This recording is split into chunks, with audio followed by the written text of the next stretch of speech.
We're about to start in 10 minutes, 10 seconds, right? Yeah. Hey guys. Hi. Welcome to InnoVEX Pitch Contest Semifinal 2019. I'm your host, Phoenix, and I'm really excited to be here to join this wonderful event. Today, we have 140 teams across from 19 countries joining us and to this wonderful, energetic event. And today, we'll have 34 teams will pitch on this stage for the semifinal. And they will competing for the big grand prize, like over the center stage. So you guys go to the center stage, right? It's really grand. It looks really good. And each team will have 6 minutes and 5 minutes QA and judged by our wonderful judge panel. So without further ado, let's just go ahead and welcome our judges and meet them. So our first judge is Chester from AWS. Guys, please keep it up. And Alan Yan from Advantech. YJ Tsai from Darwin Venture. Jeffrey Pan from GGV Venture. Arthur Chen from B Capital. Andrew Tan, TVB Capital. Stephen Ho, DBS Bank. And Tony Vu, Mesh Venture. So without further ado, let's please give a big welcome to our first team. They are from France Adult. They are going to bring us the new smart monitor to facilitate the smart meeting. Let's go ahead and welcome Adult. Hi. Just go ahead. Yeah. Hi, I'm Paul, CEO of Adoc, a French startup that created the best touch projector in the world. And I'm going to explain you why. Okay. Well, PowerPoint. Okay, perfect. So interactive displays is a booming market. And projectors are everywhere, in corporate offices, public spaces, and personal homes. We bring the two together to create a smart projector. Why is it smart?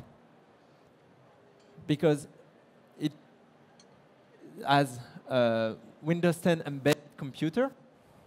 Okay, Windows 10 embedded computer, so it's fully autonomous. It creates an interactive tactile displays on any surface with a tablet-like experience. So you put it on the table against the wall, and you have a 40 inches wide display that is tactile exactly like a tablet with the same responsivity, the same precision as a traditional screen. It also has a battery, so it's fully mobile, and there is special meeting features to enhance collaborative work. 10 years ago, the cell phones took the leap from regular phones to smartphones. We do the same for projector, taking them to smart projector. Interactive display are the fastest growing market in displays in the world today, with more than 15% year-over-year growth over the world. We disrupt that market with a new experience, with a new mobile device that is cheaper, easier to use, and that has a completely different offer. We are at the crossroads of meeting assistants and interactive whiteboards. So with Adoc, have a new way to collaborate. There are a lot of evidence that this market is growing very fast, with a lot of startups creating new solutions every day.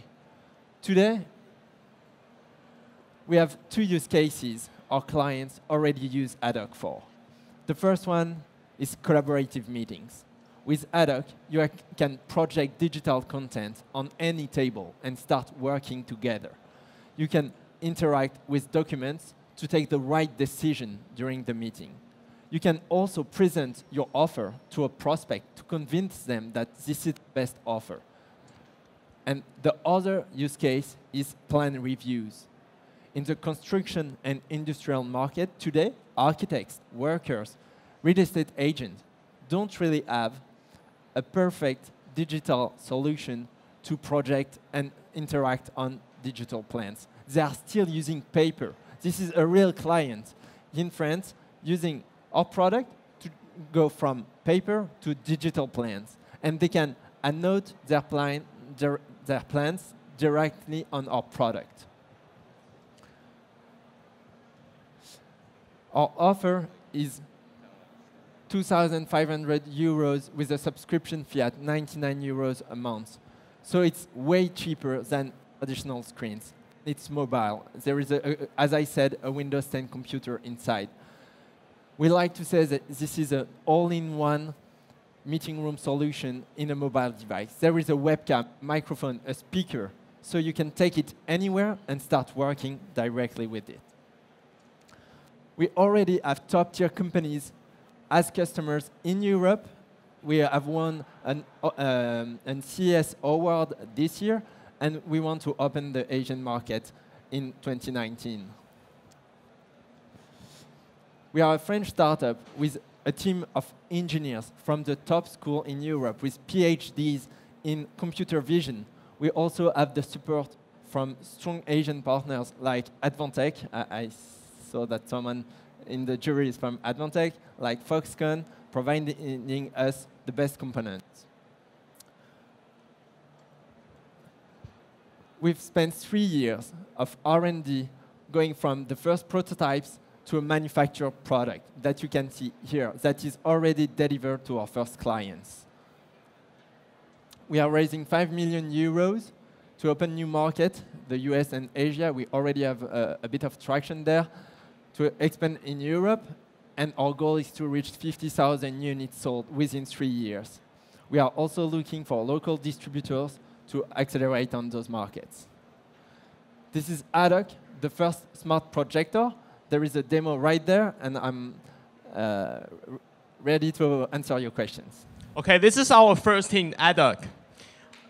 So after the 6 minutes pitch, the judges will have 5 minutes Q&A section about this product. It's an interactive display, right? Let's start with the judges are really familiar with the IoT space. Like Tony, do you have any questions? Hi, thank you for your presentation. It's a really cool device, but I have a lot of questions for you. Yeah. The first one is, I'm not quite sure how you can interact with the system, right? You mentioned that it's a tactile input, but how exactly is it taking your fingers, your movement into the system? And secondly, you mentioned that the system is built upon Windows 10. Yeah. How much effort would you have to spend if Microsoft upgrade the operating system to 11, for instance? Okay. And lastly, your price, even though you say it's reasonable, but still for startups, you know, it's to me it's a little bit pricey. Would you consider using a leasing model so that they can adopt your technology more easily? Yeah, great questions. So the technology is based on image recognition. We have an IR camera, and we've built an algorithm that tracking finger shapes on the surface. And today we have a 30 milliseconds latency, so it's really low, and a 1 millimeter precision all over the surface. You can see Ari, my colleague, just right there. They actually have a live demo right now, right? Yeah. We are using Windows 10, but the way we've built this algorithm is that it translates the data from the input into an XY coordinate that is interpretable by any OS. Actually, our first prototypes were on Android. So there is absolutely no problem for us to upgrade to a next Windows OS. Lastly, the leasing model is on the way. We already have a partner in France to do so. So we can do it in Europe, and when we will find the right partner to do so in Taiwan, we'll be able. The price in euro per month is 69 euros a month for the leasing model. So, yeah. Okay, thank you. And since you are on the pitch deck, Advantech, do you have any question for them? Is it over? Yeah, it's good. Well, before seeing the live demo, I was a bit skeptical, but it actually works pretty smoothly. From the live demo, I got the impression it seems to be targeting interactive whiteboard type of application scenario. But then the interactive whiteboard business already evolved into actually combining the whiteboard and content, typically embedded with the usage scenario. Yeah. Do you have any plan to go beyond the hardware device and combine with the content targeting a particular specific application segment? Yeah. Or is it general purpose?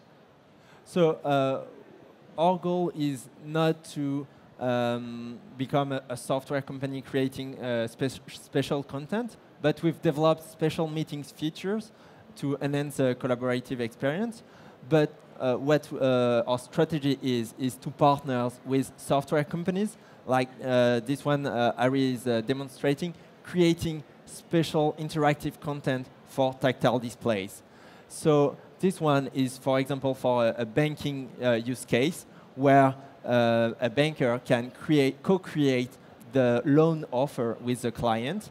And so it's really interactive and made for tactile display. And that's the way we do it, with partners that find an interest in content made for interactive display. Any more questions from the judges? Stephen? The mic should be there. Yeah, so now you're selling machines, but how about when you're going across which point that you develop into like generating service revenues from your hardware? Yeah. Or, yeah. So today we are generating revenue both from selling the device and from the subscription model with features for meetings.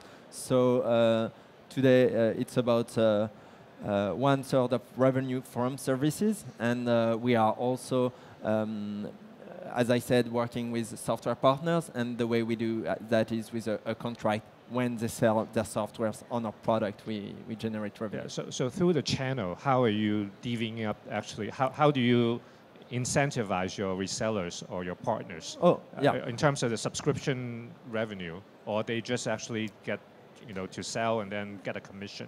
How does it work? So they get a commission both from selling the device and from selling the subscription. Yeah. So can I buy it at Best Buy? Is it going to be on the channel?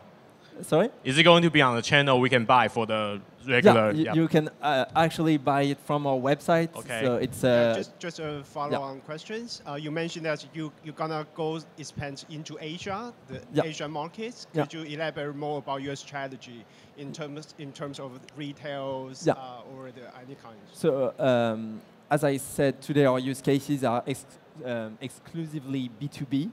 So we want to find local distributors with strong market knowledge that know the right companies to distribute it. Have you done any validations? Not yet. That's why we're here. Thank you. Okay, thank you, Adad. Thank you. Let's give it up for our first team. Our next thing is simplified networks, where you can buy and sell your internet bandwidth. Okay, let's welcome our second team, simplified networks. Is it? Hey, come on. Just right here. Go ahead. All right. A very good start. Can I start now? That's okay. Yeah. Yeah. Okay. So a very good morning to everyone. I'm Cindy from Simplify. Well, thanks for being here with us today, and I'm delighted to share with you all our exciting journey to make everyone an internet service provider. Sorry. It's not working. Okay, you're good. You're good. Okay. Well, for many of us who came here from overseas, we know getting a reliable internet can be a really painful experience. Not only the data roaming is expensive, the process of getting a travel SIM card is tedious. While few of us would rent for a pocket Wi-Fi which is bulky and the internet won't last you a day. So what most of us will do, we will go for the public Wi-Fi, which is insecure and unreliable. Yeah, on the other hand, when we ask our friends here locally, they have plenty of mobile data to spare. And in the country where I came from, Malaysia, I'm given up to 20 GB a month, and I barely use up to 3.7 on average. So it's alarming to point out that approximately 143 petabytes of mobile data are being wasted every month. For your information, 1 petabyte of mobile data allows you to watch YouTube videos non-stop for 13 years. So in other words, instead of trashing your unused mobile data every month, Simplify aims to bridge the gap between those who have plenty of data to sell and to those who need data bandwidth to access to the internet. So Simplify creates a sharing economy in the broadband space by helping internet subscribers to resell their unused data bandwidth. Well, available now on Android, Simplify lets buyers set up the seller set up the personal hotspot on the touch of a button. Well, so the Wi-Fi is auto-generated using crypto hash, and users do not have to key in any Wi-Fi password, making it secure and hard to crack. Well, to make the experience more seamless, our zero-touch technology allows buyers to connect to the hotspot without having to enter any password. So imagine you are riding on an Uber. You just have to connect to your driver's hotspot on the fly. Extending from the same technology core, our brilliant engineers can make any existing Wi-Fi router out there and make it sellable. All you have to do is just to register on our website, and you are ready to sell your home broadband. So we wouldn't call our journey complete without standardizing the pricing. We offer one standard flat rate, and it is our intention to standardize the internet rate worldwide in the future. Because you see, internet data is a commodity, but why are we paying a different internet rate to watch the same YouTube video? Well, we recently did a market sizing analysis for a potential ride-sharing partner that has 500,000 drivers. And if a driver would just sell 2.7 GB a month, and that's a $168 million business. And Simplify takes 20% cut out of each transaction.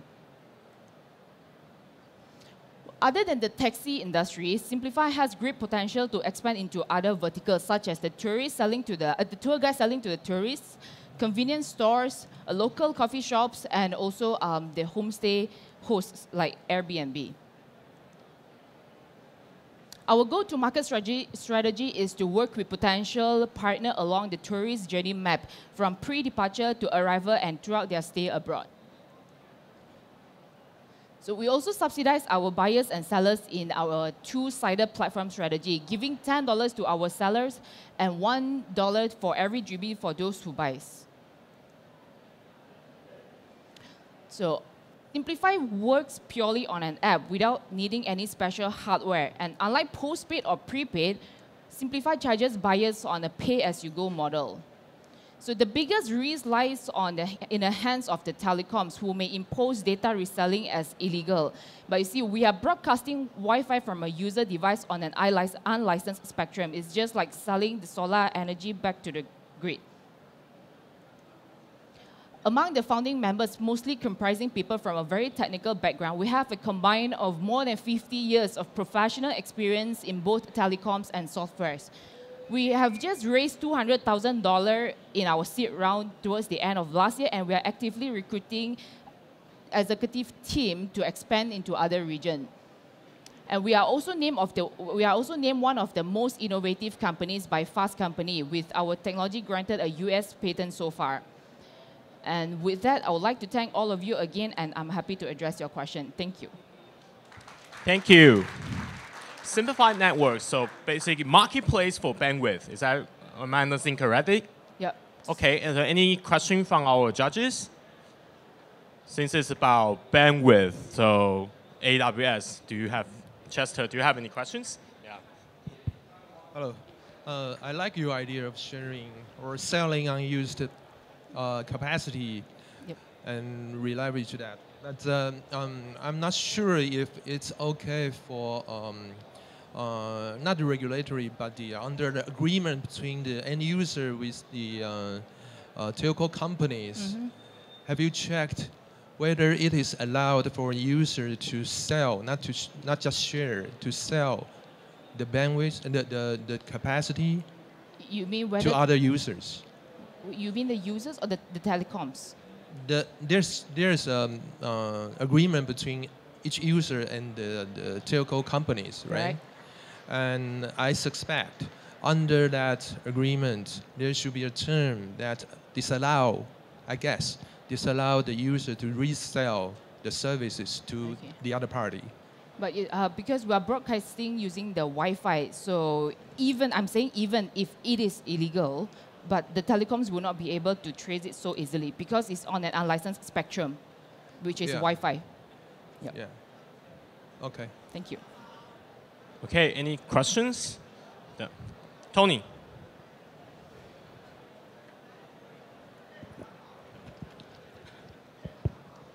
Hi, I'm looking at the use cases that you pointed out early on. And I keep wondering if I'm a traveler and I go to a convenience store, right? I try to use the Wi-Fi, of their service, and I see I have to pay this much for this, originally should be free Wi-Fi. Then I just simply walk away. So do you really think that your sellers can make money out of that? Because, like I said, if I see Wi-Fi is on our charge, right? I'll just walk away, and then there is no income happening. Yeah, because you see, if let's say the convenience store do not sell at all, they make zero money at all, and they are wasting their bandwidth. So because now they have access unused bandwidth, so they can sell maybe to the tourists. So and it is on a pay-as-you-go basis. Maybe it's like $10 per GB, but if the tourists just want a few minutes Wi-Fi connection just to check email or send out a message, that could take maybe 10 to 30 MB or 100 MB. So it will charge pay-as-you-go basis. Yes, it's not when you connect and they just charge you $10 per GB. It's just based on your usage. Yeah. Stephen? Yeah, so for the supplier for the bandwidth, obviously for the supplier of the bandwidth, everyone can supply bandwidth, correct, right? Let's say in the same time, all of us actually want to share our bandwidth, and there's only one traveler. So from a technical perspective, how do you allocate that, I should make the money by selling my bandwidth versus Andrew, who also all volunteer to share bandwidth? That's the great part about our app. It shows the connection. How strong is the connection? So the buyer has the right to choose which to connect according to the speed, the strength of the network. So which is the strongest, then the buyer can just connect to the strongest strength. So from a user experience standpoint, so the traveler will have 100 guys, bandwidth strength on the screen, and he'll click one. Is that how it works? With the one with the greatest strength of network. But that guy may actually just be leaving the room. Oh, okay. Then it will once the seller leaves the room, then the buyer can connect again to the next, because it's they do not have to enter any Wi-Fi password. It's like on the fly. No, I understand that. But then let's say traveler A, the traveler basically log onto my network, and then for just actually like 15 seconds I leave the room, so it's not available to him anymore. Okay. So we'll prompt him to actually find another guy. The next. Not automatically, but he has to pick. Yes, he has to pick out of all the Wi-Fi available.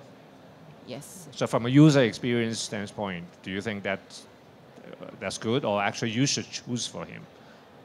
Because it's up to him whether he wants to choose which strength is the strongest. Maybe the one who is nearest to him has the strongest strength. Then he can choose to connect to that network.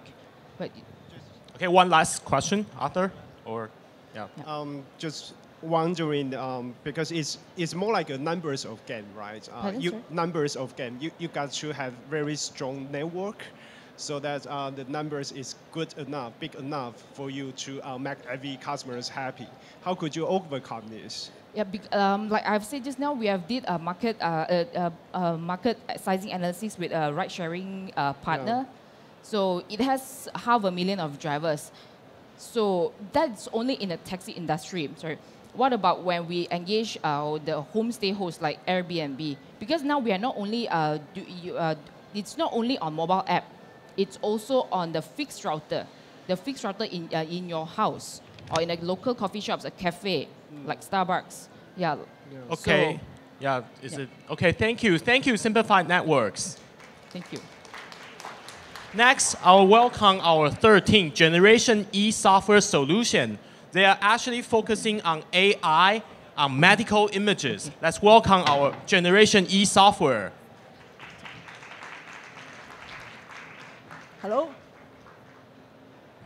You can come a little bit. Okay, here. come a little bit. Yeah, okay. right here. Right here is Sounds good. good. Yeah. Cool. Hi, everyone. Good morning, Taipei. It's nice to spend the time with you here. Generation C is an AI company focusing on medical image challenges for cancer care with state-of-the-art AI technologies. Before we dive into AI and cancer care, please allow myself to introduce myself. My name is Jean. I was from a family with deep medical background, and I graduated with a degree of physiology from University of British Columbia. And I also work at an enterprise entrepreneur software development for 18 years. 4 years ago, I was fortunate to build a team with data scientists and AI engineers to develop an industrial security solution. The solution was very successful. However, I feel that we are fighting with hackers every single day. For example, hackers can hide their faces, and then you cannot detect them. So when I turn and look at the medical image challenges that doctors and patients are facing, I feel great. Finally, we are fighting towards disease together from all human beings. From market point of view, healthcare is a big market. It has big potential. One common concern for all countries is that the cancer diagnosis alone rise every single year. Last year, there were 18 million new cancer patients, and the cancer diagnosis alone is already cost $250 billion US. Among those tests, image-based tests cost more than 50%. Of course, for those tests, it actually requires more expertise.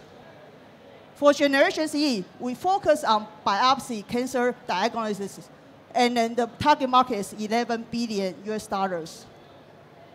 When we look at the pathology challenges, pathology is the core of the cancer diagnosis. A lot of doctors require pathologists to present and then tell them the stage of the cancer. However, cancer analysis is already beyond what pathology is doing. Pathology right now is involved in the genome sequencing for target therapy, and also immunoprofiling, and also drug discovery. But a lot of pathology right now, they are still working under microscopes to do the analysis, and then based on their previous experience. That's why the problem is caused, because a lot of pathology, they are feeling that every single day they need to read through 300 or more cases to be able to give the report, while there are more work from genome sequencing, from the molecular biologists that works come to them. Not to mention with the aging population, a lot of work comes to them. That's why by year 2025, in US alone, there will be missing 18,000 pathologists. And also for developing countries, the situation will be even more worse. So for us, we create a solution called DeepSync. It combines with the state-of-the-art AI technology and customer hardware to help pathologists. It can be as small as a lunchbox to put in the doctor's office, or it can be as a appliance to put in the server room to share by the whole lab. We work with BC Cancer in Canada and achieve 95% of the accuracy, and also the recall is 92%, which is what doctors care most. Our goal for DeepSync is that to provide accurate and objective assistance to pathologists in order to serve customers, their patients, better and faster. From the learning experience of IBM Watson, we want to penetrate the market from bottom up to help the doctors to use the equipment as soon as possible, to build an ecosystem, and to be able to let the data to flow among the doctors and to create the best algorithm from there. And also, we want to go from there to build a cloud and be able to help big hospitals. At the end, we know that all the AI needs to move to the edge. So we are working with our medical device manufacturer to build a solution into their devices. Here's the testimonial from the doctors who has used DeepSync and give us a very good credit. We already have the prototype built, and the first device is already on the colorectal cancer detection. Here's our roadmap. We already finished phase 0. Right now, we're under phase 1. It's all, undergoing very smoothly. Next year, we are build more cancer types, and also we are going to receive FDA approval. In 2022, with phase 3, we are going to go in globally. Here's our business model, system sales, and also module integration, subscription and integration. Right now, our revenue, the main revenue is from system sales. So our model for the device is right now priced at $30,000, and doctors can list with $2,000 deposit, and going from there, they can use by case and then contribute to our annotation and also the overall data ecosystem. From the competitive landscape, we know that there are hospitals and also cancer centers. They have a lot of data, but they are following the traditional workflow. So we are looking at partner with those hospitals to provide them with the algorithm, with the solution, making their systems more productive. From day one, we know that for an AI company, 3 things we need to do it right. Number 1 is to get a reliable data source. So when we work with BC Cancer to sign the exclusive data agreement, or this year we even signed a broader agreement with Kaohsiung Medical University in Taiwan. Thank you. Okay, thank you. Thank you. So, any question from the judges? It's medical, so I pick Arthur. Yep. Yeah. Sure. It's a hot topic. Actually, I have seen some of their startups in this field. Sure. So that's, I have some following questions sure. to discuss with you.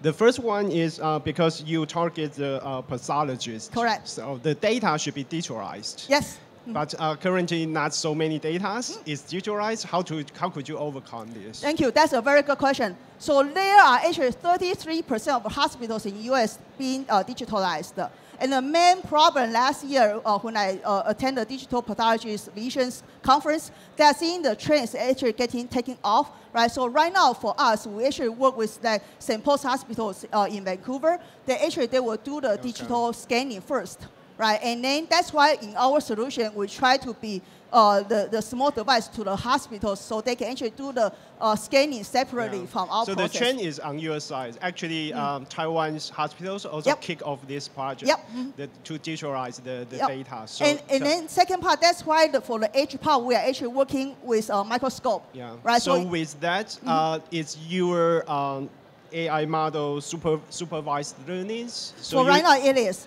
but it will be you still require doctors to label your correct. Yes, features.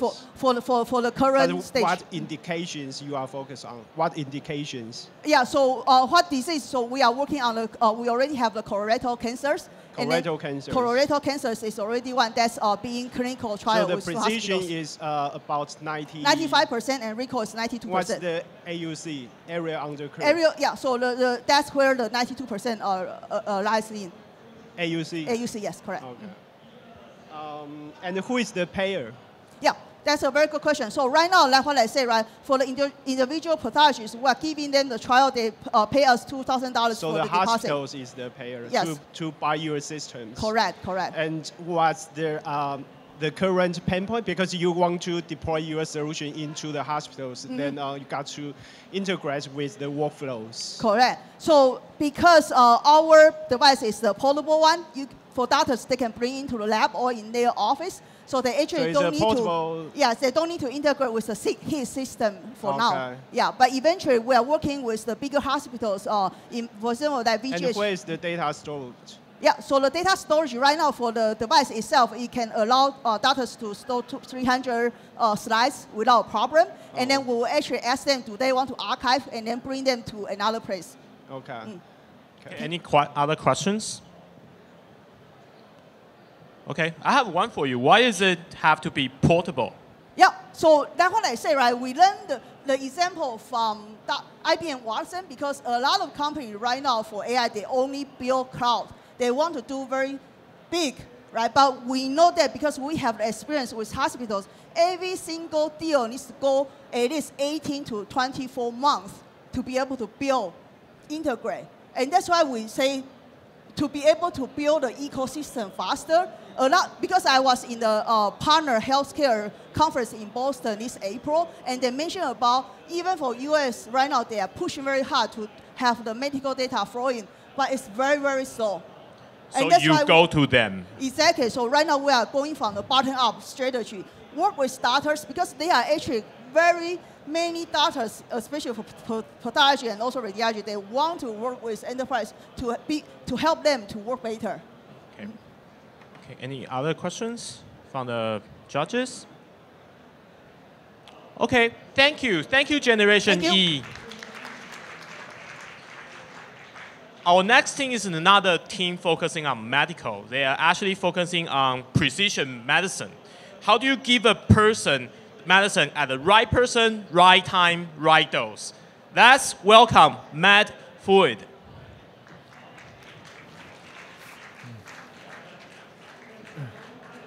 Hi. Go ahead. Okay. Good morning, everyone. I'm Bill Tsai, the Chief Medical Officer from Star MedFluid. For what we are developing is in vitro diagnostic systems to support precision medicine of antibiotics. According to World Health Organizations, antimicrobial resistance, which is AMR, is literally one of the 10 threats to global health in 2019. As you can see on the slide, antimicrobial resistance is happening everywhere around the world, and in total, 700,000 people die worldwide because of AMR. And it's costing 13 additional hospital stays, which leads to the 55 extra expense to treat the AMR patients. So in order to deal with this serious issue, we apply microfluidics as our core technique to build our fastest product. In order to address the issue by bringing two values into the market, one is treatment, one is prevention. The treatment part, we apply a new screening system to treat the serious AMR patients. As for the prevention part, we want to reduce the inappropriate prescription by giving out the rapid bacterial identifications to support the first dose prescription from the doctor. And at the left side is our prototype, include one control systems and microfluidic chips. Because among all the bacterial infectious disease, sepsis is one of the most deadly ones. So we took sepsis as the example to illustrate our workflow will be like this.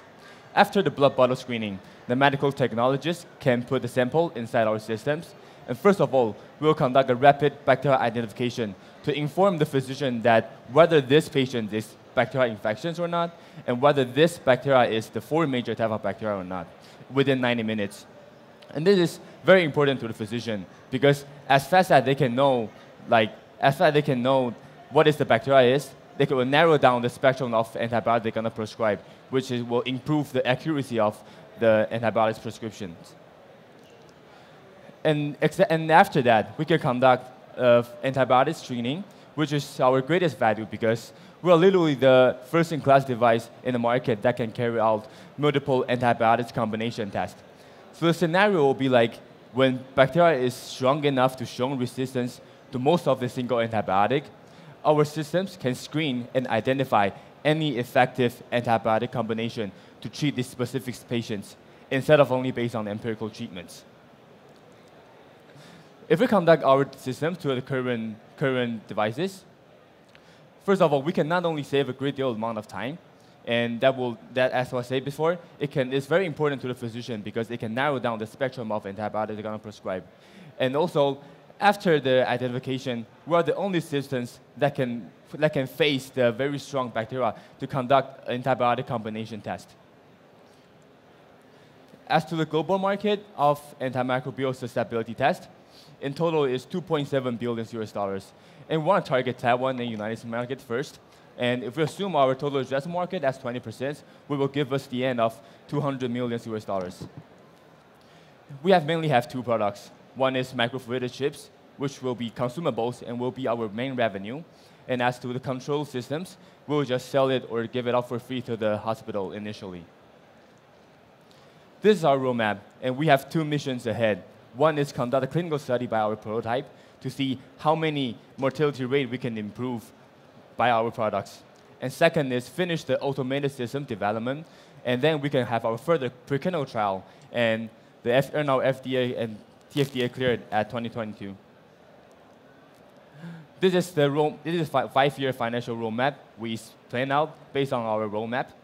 Because we're going to launch in 2022 Q3, and we assume that we can have the exact break-even at the end of 2023. And with a penetration rate of 2% and 8%. This is our team. We have a background of microfluidic chips research and development, and market strategy, and software hardware integrations, and clinical validations. We also have a very strong advisors. One is the expert of microfluidic chips, and the next is the key opinion leader is the former dean of Kaohsiung Chang'an Memorial Hospital, and the last is the venture capital executive partner. So we are MathFluid. We hope to be the best weapon for human beings to fight with superbacteria. Thank you very much. Thank you. So any questions from the judges? Tony, do you have one? Microphone, please.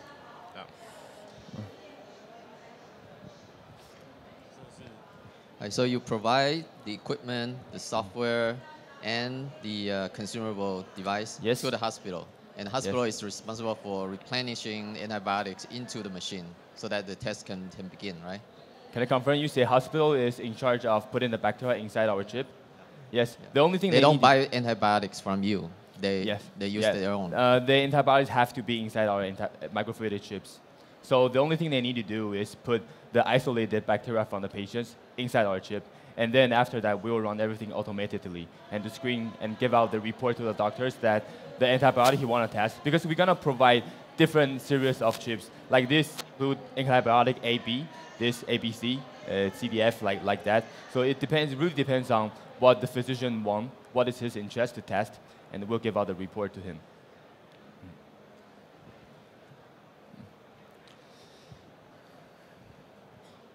I have a question.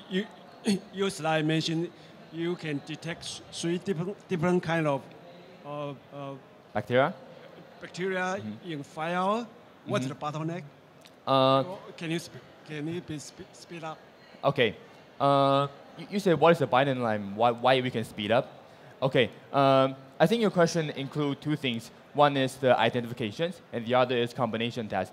As for the can I speak about? Okay. As for the identification part, because we integrate magnetic nanobeads technology with microfluidics, so which give us a very good sensitivity. So we have a very low limit of detection as 20 CFU, and this can lead to we can screen the identification of bacteria within 90 minutes. This is the identification part. But for the combination part, because we use microfluidics, so basically our sensitivity is much more higher than the seeing things in a micro scale, because we're doing things in the micro scale. That's why the great sensitivity give us to screen out in 5 hours. And add up one thing is, as for how we know the bacteria is growing or the antibiotic is working or not, it's based on the indicator. Indicator have a better sensitivity than seeing the bacteria's growth. Any more questions? Okay, I have one for you, or Stephen. Yeah. So this is not on your screen, but it's in your deck. So the hospital application, your milestone is 2022 Q2 for both FDA and TFDA approval. Yes. And if it is an equipment part, is it a category 1 or 2 or 3, or I mean, how do you actually go through the process of? You say the regulatory process? Yeah, a little bit more details on the approval process. Got it. Got it. Because we mainly have 2 products. One is the control system. One is a microfluidic chip. So for the control system, it's a class 1. So we think we can earn it as long as we develop it, we can earn it within half a year. And as for the microfluidic part, it is a class 2. So and also there's a competitor on the market already. So we're gonna use 510K to have our regulatory process. And after 510K, we assume 1.5 year we can earn the FDA approval. So it will be 2022 Q3, we can earn the FDA and TFDA cleared. Yes. Okay, so I have a question for you. Yes. Because one of my good friends from college is doing the similar thing, so I want to know how is the advantage of using the microchips? Because my friends doing is they use your own blood cell and kind of put the immune system into you, so build up your own immune system. So what are the vehicles? So looks like the chips are your platform. So how good is your platform, and what are the advantage compared to the other platforms? I think one of the things is the application part. Since your friend's device or like the things, like it can only focus on blood sample. But as for our product, we test the bacteria. So the bacteria can come from blood, can come from urine, can come from spit. Like all the samples we can use, as long as they can grow the bacteria, we can put in our sample. So the application part is much more bigger. And as for it, I think that is. Can I ask like how fast it is for them to know like what is the immune system that can help to treat the blood infection? Can I say how? Yeah, that's really answered my question. Thank you. Okay. Yeah. Okay, thank you, Matt Fluid. Thank you very much. Our next team is another medical team. It's focusing on microtube array membrane. I have no idea what that is. So please welcome our fifth team. So let them expand their medical research to us. Hello, a very good morning. I'm Nigel, the co-founder of MTM Tech. Today I'll be presenting to you our anti-cancer drug screening solution and for personalized medicine and drug development, which is based on our microtube array membrane technology.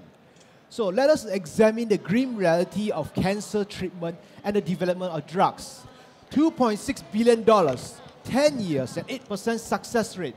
That's the average financial and time commitment required to develop a single anti-cancer drug. To date, despite the advanced technology of cancer therapeutics, we are looking at a combined global survival rate of only 50% globally. In view of these challenges, our company, MTM Tech, brings 3 distinctive solutions for these 3 distinctive segments. MTM Screen for preclinical drug development, MTM Trial to help drug developers pre-identify responsive patient segment, and of course, MTM Spec for the personalized medicine section.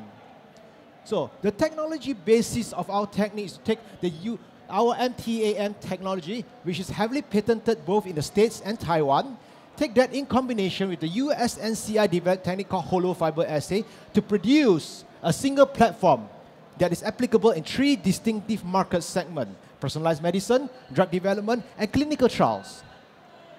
So this is the overview of our technique. We basically take cancer cells, be it primary biopsy or cancer cell line, encapsulate them within our microtube array membrane, subcutaneously implant them, and administer a panel of anti-cancer drugs which you want to be tested.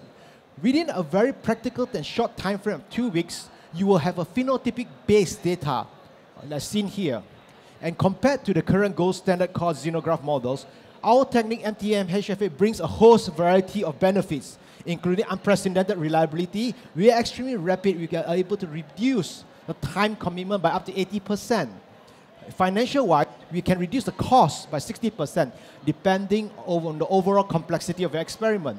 You will not be limited by the types of cancer that can be screened, neither will you be limited by the types of drugs that can be screened. And yes, we can screen combination therapy, as well as rare cancers. So, to date, we have several validations. Based off of 240 patients and multiple clinical trials conducted for the past few years, we are actually a very reliable and clinically relevant screening system. We are also very accurate. We are seeing correlations between our screening outcome and the clinical outcome patients.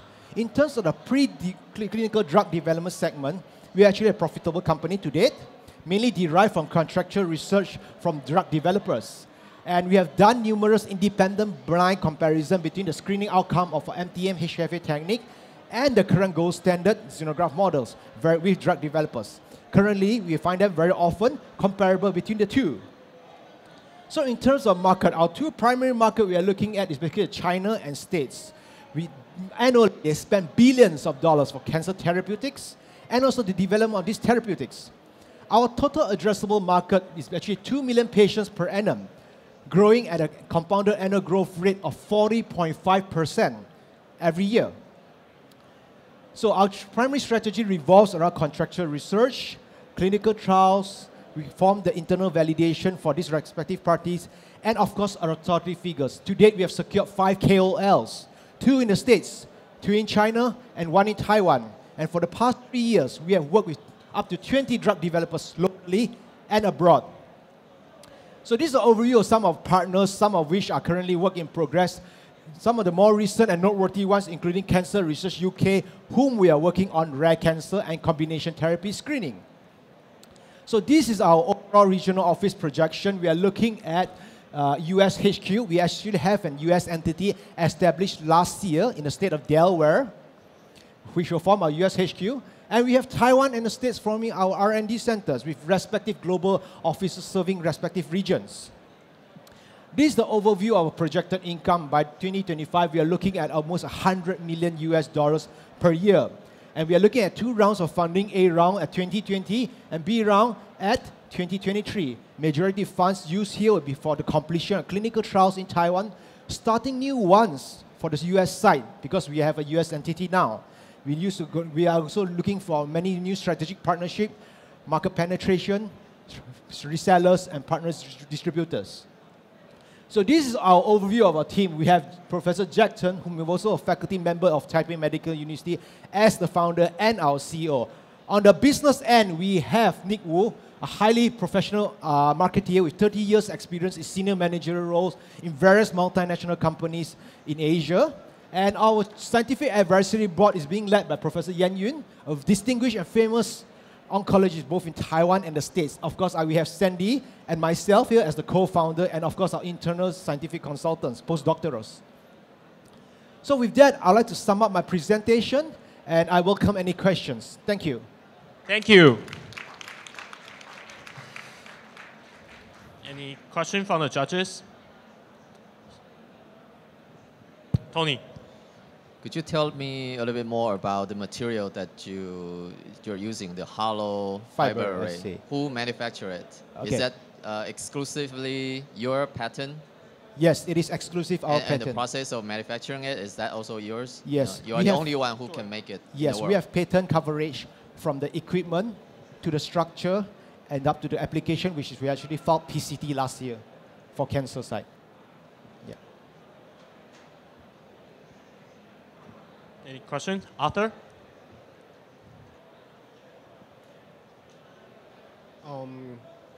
I've heard several times of your pitch, so yes. I'm quite familiar with the technology, those parts. I think it's very unique, that technology you have. Yes.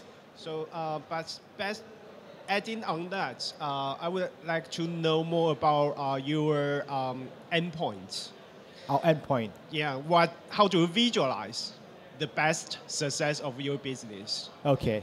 Okay. And walk me through the logic behind step by steps, so that to achieve your biggest endpoints. Okay. So as you know, we are a fiber company by basic. We are actually MTM Tech. Initially we developed this technology as a platform technology with multiple applications. Now we're going to spin off this technology upon maturation. As you've seen last year, 2018, we established an entity called OncoMT Biomedical, whom eventually will handle all the cancer cases, cancer screenings side. That is how we're going to spin off.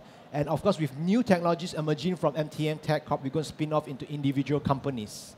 So from that... To clarify, so to the end, you want to develop platforms that doing the different cancer therapies that partner with the US strategic. Are you referring to a pipeline of?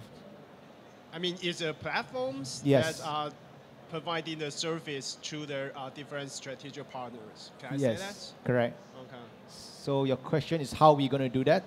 Yeah, and how to visualize the best success. Okay. Basically, to the first part of the question, we are basically providing it as a form of solution to every single customer. So every single customer, they have customized solutions that we need to customize based off our membrane. So in terms of the best endpoint which you're referring to is that we're actually looking to have IPO, or either that, we are also looking for acquire M&A, for that matter, for certain entities, depending on the region of the world we are in. Let me have a follow-on questions. How to generate like 100 million revenues?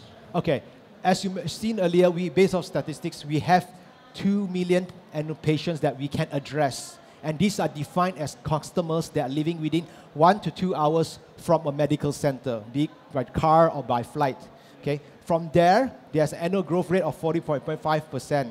And we are looking to provide these services through hospitals for the personalized section side.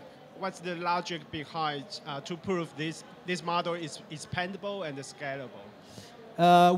For the personalized section, I cannot comment much because we are still waiting for regulatory approval. For the preclinical section, we are actually running a lot of contractual research. To date, we have actually a profitable company, up to 300,000, and majority of focus are currently moving towards immunotherapy drug development screening. So it seems to be working at least for now on the preclinical drug section. And on the clinical section, we need to wait for FDA. Yeah, thank you. Any more questions from the judges? Okay, thank you. Thank you, MTA Tech. Okay. Our next team is focusing on ultrasound technology. So we have a series of scientific medical teams in the early morning and the afternoon. We have switched the topics. So welcome our next team, Genius Holding Corporation. Good morning, I'm Duncan. Today we will want to introduce you a new technology, passive ultrasound technology, and apply this technology to become a product, a portable smart ultrasonic spirometer, such as this one, and we just get a CES Innovation Award this year. Okay. We start this project because we find when we enjoy the convenience of the our electronics, we also need to swirling the adverse effect, such as air pollution. Air pollution is a big problem because it affects people's respiratory disease, and people get asthma or COPD, and this population is more than 10% in global. So when people get asthma or COPD, sometimes they have medication to take control, but sometimes when the air pollution is getting worse, the disease sometimes attack and people getting weak. Traditional people go to hospital to check their lung function monthly, but today, people could check their lung function at home, such as a hypertension patient to check with a blood pressure monitor. So spirometer is a good tool to small size and more convenience to apply connect with your smartphone. So with our technology, we use a gate-on whistle to change the airflow rate become ultrasound signal. So our circle ball can recording a different frequency and response. And use the smartphone app algorithm, we can calculate the real airflow rate and all lung function parameter. You can use the app in iPhone or Android, and we can check your lung function with your pocket, and combine with the Apple Health Kit, you can also monitoring with your exercise performance. In future, the medication response will also be combined. So with our cloud-based system, we can also recording the air pollution status with your each spirometry result. So with the status, doctor and government can find more better solution to control people's respiratory disease. Okay. Our technology can provide more than 10,000 airflow rate per second. Traditional technology just can provide 100 to 400 airflow rate. So with this new technology, we can get a more specific, more sharp gravity in the lung function result. So artificial intelligence can be provided. This graphic shows the people with medication and the response is different. Our technology is already getting innovation patent in Japan, China, and Taiwan, and also in United States we are coming soon. We get a lot of awards in CS and Alibaba or other startup champion. Compared to current marketing product, we provide a friendly price and the best accuracy, and with more convenience, user-friendly app. the global market in spirometer is more than 700 million United States dollar. And we will cooperate with a computer company branding to promote our product in the market future. So the integration of the industrial chain, we can provide the total solution including the determination, diagnosis, and treatment to whole healthcare system. So currently, we also launch the electronic product to people like exercise or fitness. They can check their lung function before and after to maintain the best performance within the training.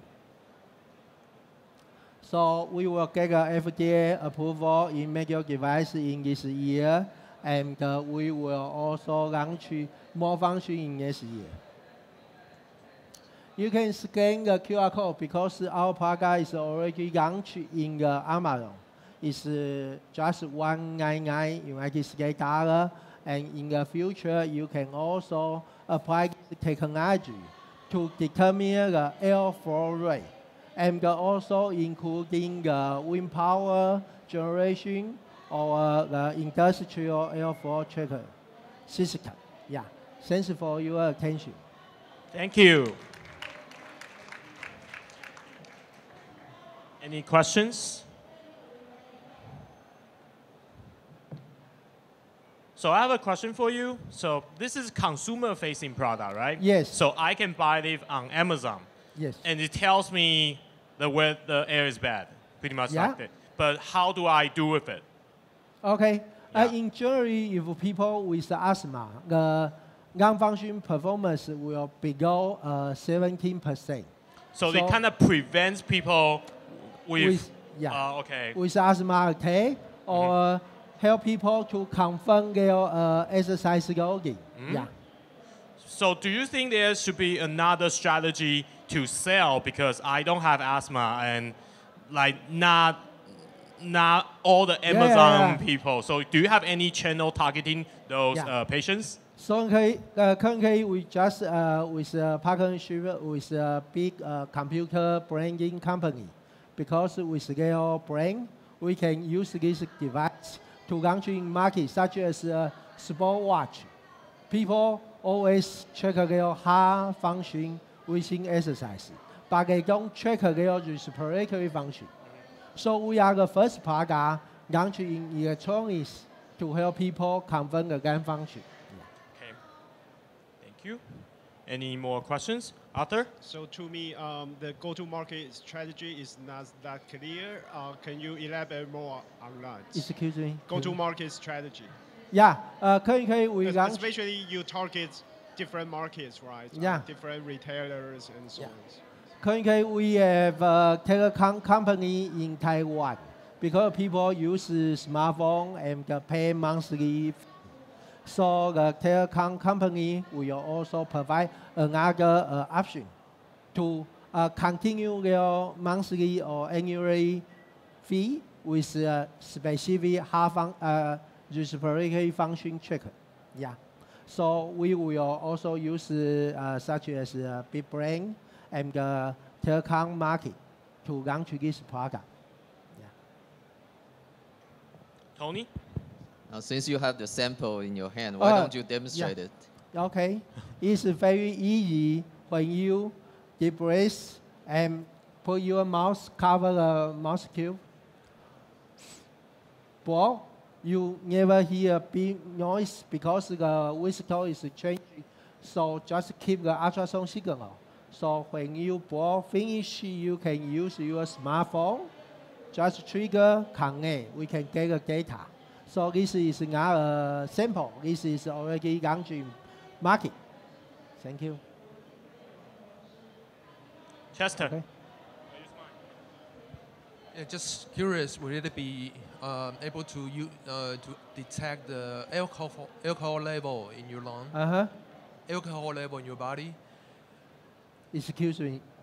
可以侦测那个 Oh no, it just sync the air pollution information from your GPS-based information. It cannot detect air condition because that's physical and chemical different. Yeah. 有时候可以侦测酒醉那个酒醉的状况吗？酒精浓度。No. That's more chemical determination. And have you thought about adding more sensors or features to make it be able to address more markets? Yeah, we just try to sync with another sensor. For example, we try to use a motion sensor plug in this device because sometimes when people check the gun function, they cannot perform the best position. So with the motion sensor, we can check and educate people to breathe and check the gun function. Yeah. Thank you. Any more questions from the judges? Okay, thank you, Genius Holding. So we have really understand the importance of the clean air. Our next team is from Denmark. They are actually focusing on urban infrastructure to provide the clean air. About you, air pollution. Why is it there's okay? Let's welcome Per City from Denmark.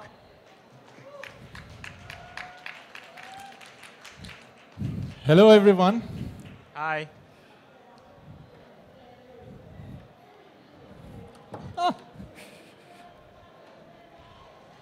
Hope you're enjoying your time so far.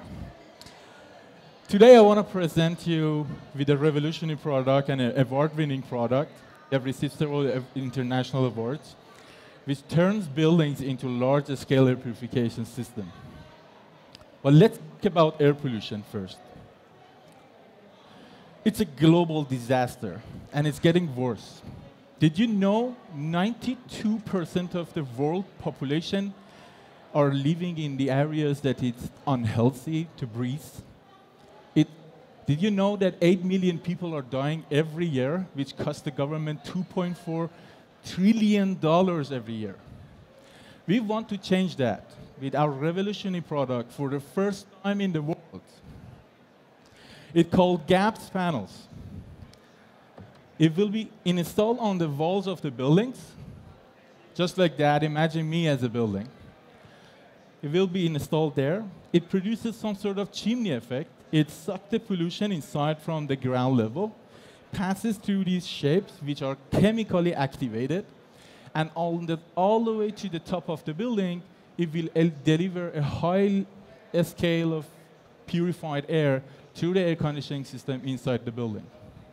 These panels need to be washed once a while. So we have a smart maintenance system which collects the rainwater on the top of the building and gray water in the building and clean these panels when it is required. It has sensors that it can detect the level of pollution. And it also produces return on investment on saving water. Between 50 to 80% of the water will be saved in the building. It's 100% recyclable materials, and it adds extra thermal and acoustic insulation to the building, which also produce return on investment as well. This is how it looks on the building. It's beautiful, it's flexible in design, and it's sustainable, and it transformed the building to CO2 neutral after 2 years. And of course, it's patent pending. The impact of 5% of these panels implemented on Taipei 101 building, it's about 6,000 to 7,000 cars pollution produced every day. These are some of the other companies who are trying to use facade as a pollution removal in the air. This is a expo in Milan. This is a Mexico City building. They are using these facades in order to remove the pollution. What's the difference between us? These panels are having chemically activated as well. What will happen is that if the air wind in the good situation hit the pollution to these surfaces, there would be some pollution removal. But after a day or two, depends on the level of pollution in the air, they won't work anymore because they need maintenance. And they have to wait for the rain to wash. How much rain we have in Mexico City? How much we have in Milan? So literally, they spend a lot of money and the project doesn't work. Our project has a smart maintenance system that keeps continuously maintain the product to purify the air in a large level. We have the project founded 2017. We have done test analysis in collaboration with Climate Kick and Denmark Technical University. The result came out amazing, 3 to 4 times more efficient than any product in the market. We are addressing 8 out of 17 sustainable development goals set by United Nations. Our main target markets are green buildings, sustainable buildings, and which includes hotels, real estate, hospitals, airport, daycares.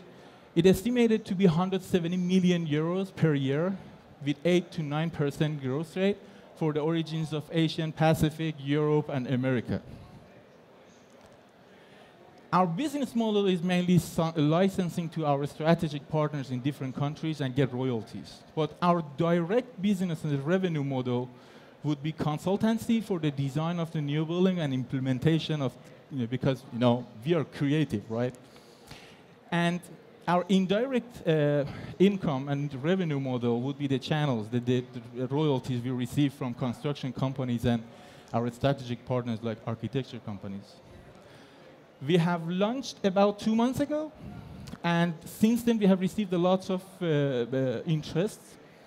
Just last night we have received the Bridge to Taiwan Mass Challenge Award, so we're going to stay here and you're going to see my face a lot from now on.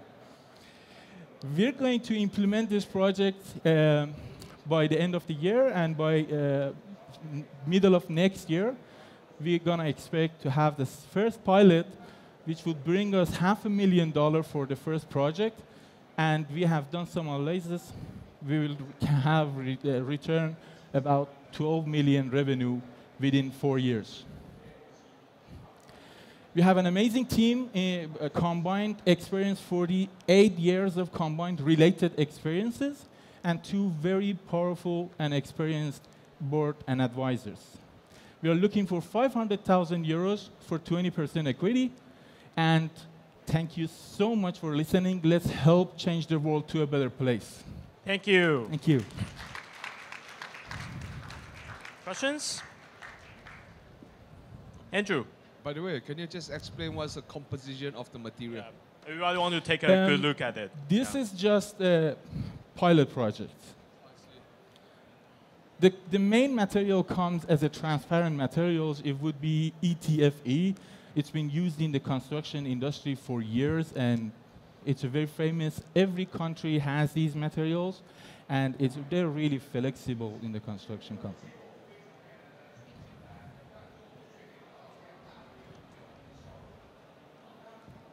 Can you explain a little bit more on the physics of your technology? Natural ventilation, chimney effect. The temperature outside and the temperature inside. Okay, what I didn't maybe show you guys here, what will happen is that these surfaces, there is a layer in the front, is also closed. So what will happen when the sun hits these surfaces, it produces a temperature difference outside and inside. In the height you have on the building, it produces a chimney effect. When you go and open the window, you see the wind hit to your face. That is the temperature differences between outside and inside. This would naturally suck the pollution from the ground level all the way to the top of the building. It cleans the air and it delivers it inside the building. And it actually cleans the whole environment around the building. This is amazing. It couldn't be smarter. Chester, use mine. Hi, can you explain how it is installed in a building and where it should be installed? I cannot hear you very well, sorry. How it should be installed in a building and where? Legal type, you see this shape here? There are some U-shapes aluminum that it's been used in the construction industry for many years. So these shapes, and on the other side, so it goes all the way, and the other one goes on top, top, top, top. It's like a Lego you put it on top of each other. So implementation of this, it would be extremely easy. These panels... During the construction stage? It doesn't matter if the building is existing or a new building. We can implement this for both concerns. Have you seen these aluminum facade or glass facade? They usually add it in order to make the building more beautiful and sometimes add a little bit of extra thermal insulation to the building. This is substitute to those. We don't add it just for making it look more beautiful, which make it more beautiful, but we purify the air in a large scale. That is a lot more important. Well, room size air purifier, has a very clearly defined who is paying for it and who is benefiting from it. It's interesting to see this building scale type of air purification, but it's not so well defined who is paying for it and who benefits from it, because the air dynamics is not well controlled, right? So would that create some business friction that, if the building owner or building administration is paying for this system, but then the clean air is kind of like public wealth is not, is really, distributed to everybody nearby. And how are you going to have a better correlation between who is paying for this investment and who would benefit for it? Mainly, who's benefit for it would be for example, in the case that our competitor did, was hospital, right? Hospital built such a product for their public facility mainly. Yeah, it could private. How about private facility? Would it be harder for you to explain? Yes, it mainly would be B2B and B2G, business to business and business to government. Right now that I'm talking to you, Indian government, they are inviting us for the third meeting. They are really interested. They wanted to hand into this market. And yes, public sector and businesses, for example, real estate market, they can claim, for example, on a hotel. You can implement this, they can advertise this and say that we are delivering a better air for you, and we can charge you like a little bit more. And this is like a return on investment. On the other hand, you have return on investment on saving water and energy on the building with this product. Stephen? You did mention actually certification. So who is the certification of your product? Yes. So which agent is the agency or whatever to certify? In European countries, and what do they certify for? Yes. Like the buyer for this, number one, they have to look at the certification, and what benefit do they derive other than what you tell them about the reduction in pollution? I mean, do they rely on the certification to ensure that actually they will save, or meet the sustainable goal and reduce carbon emission and all this good stuff? Since there's the physics part, it's a very simple physics, exactly. And it's not technology driven. Yeah, exactly. It's not. I don't think it's tech driven type of product. No, is it? it's really simple. But the fact Quick is that answer. nobody has done it before. About the certification point, since these are like construction materials, in European countries, we have certification called LEED. They will take care of all of the data related to this. In different countries, they have different, but usually are similar to each other. So with the first pilot that we have, we're gonna get the certification at the same time when we finish it. Right now, we have the approvals from Technical University of Denmark about this product, but going to the next step, we can improve all of the certifications and approvals coming. Thank you, Per Thank City. you so much. Thank you. So thank you for a wonderful presentation. Our next team is from Taiwan locally. Let's welcome Chaco. Thank you. Hi everyone, I'm Nate, founder of Chaco. Chaco is an expert of plant-friendly materials. We make bamboo charcoal, kettle sand, to design and fabricate cups, straws, bottles. All these products are no plastic and 100% biodegradable. Because of global policies of plastic prohibition, especially in Taiwan, now we already prohibit plastic straw. That's a problem because now many kinds of alternative straws appear. But this products has problem on these three groups. For restaurants, their costs are 5 times more of straws, and their credit is damaged. Why? Because the users, meaning their customers, are have high risk to be harmed by these alternative straws.